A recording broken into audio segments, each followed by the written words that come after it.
Alright, so my name's Matthew Scott, and I'm a cinematographer. And I mean that in a professional sense, that I actually try and make money making movies or films or commercials or even shooting photography. I think it's all one in one. So yeah, I'm really passionate about light and movement and music as well. So for the past, I don't know, 15 years of my life, I've really dedicated myself to like learning about those things technically and then, you know, expanding on how I think about them creatively. And I think that's the world of cinematography for me, is that melding of the two, the technical and the creative, and really trying to bring visions to life. So I just got back from this shoot where I did a whole series of sort of stylized interviews and things like that. We're in a very crowded environment in a studio. There's a lot of people walking around, narrow corridors. I knew I wanted the really high resolution and dynamic range of the red. Also, attached to the back of red, I'll have like a samurai just to give me that backup and that 1080p option as well. But the images that come out of that are just absolutely amazing. So I know that I can get an image out of my 5D Mark II, my DSLR, and I can match that perfectly to the image out of my red.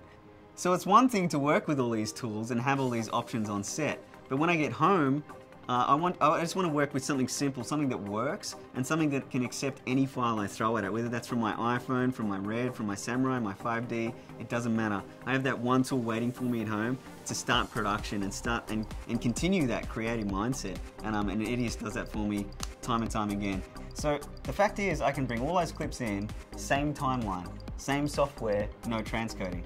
That was not possible a few years ago, and even today with current software, other software I won't even name, you can't bring those files in like that. Or even if you do, you're not going to be able to play or edit them in high resolution. There's always going to be these limitations like rendering, and that's so 80s, well 90s, but honestly, the reason I use this software is not really a choice. Like, I have to use this software.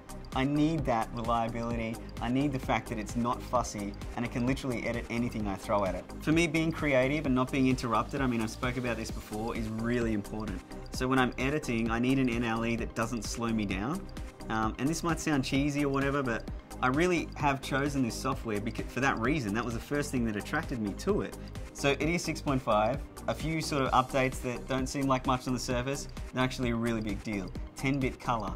From 8-bit to 10-bit, that's a massive increment. That's 1,000 bits per channel as opposed to 244.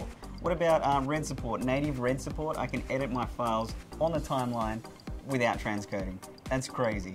Resizing methods, I get to choose how I'm going to resize my images. Have you ever had to fix a slightly off-center horizon? Just zoom it in slightly. We all know that, but the fact that I can choose an algorithm to do that and get better quality, that's awesome.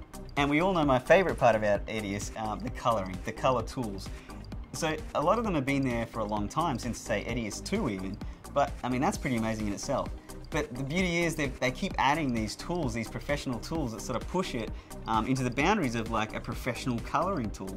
And that includes that 10-bit support as well. So now I'm actually using EDIUS, I'm using tools within my NLE that compete with, you know, say programs like DaVinci Resolve. I can get similar results. I can have that same sort of freedom inside my NLE. So it's things like this with updates in EDIUS that really keep pushing it in the right direction. So obviously I travel with cameras and I take a lot of gear with me, but it's really important for me also to be able to back up footage on the road and even edit footage on the road. Some clients want that. So EDIUS allows me to travel. And I actually get laughed at a little bit, or people they just don't get it, that my main machine, my main editor is actually a laptop. And what is it, an i7 with 8 gig of RAM? It's nothing super amazing. The way it performs with EDIUS is ridiculous. And I impress clients all the time with that. But what really impresses them is when I burn a Blu-ray directly from my timeline. Like, this is the sort of power and flexibility I have within this one piece of software. But at the end of the day, it's about choosing the right tools for you. And for me, you know, this crazy kit that I've got, including EDIUS, it works for me. It works very well because, you know, I have that limited attention span. I need things to work quickly and have, you know, unlimited creativity. And I'm going to be sounding greedy here, but like, I want the future of technology to be able to deliver that to artists. We don't want anything to get in our way. You know, we want to see things, create things, and not have limitations. So that's what I'm really excited about, and thanks for listening.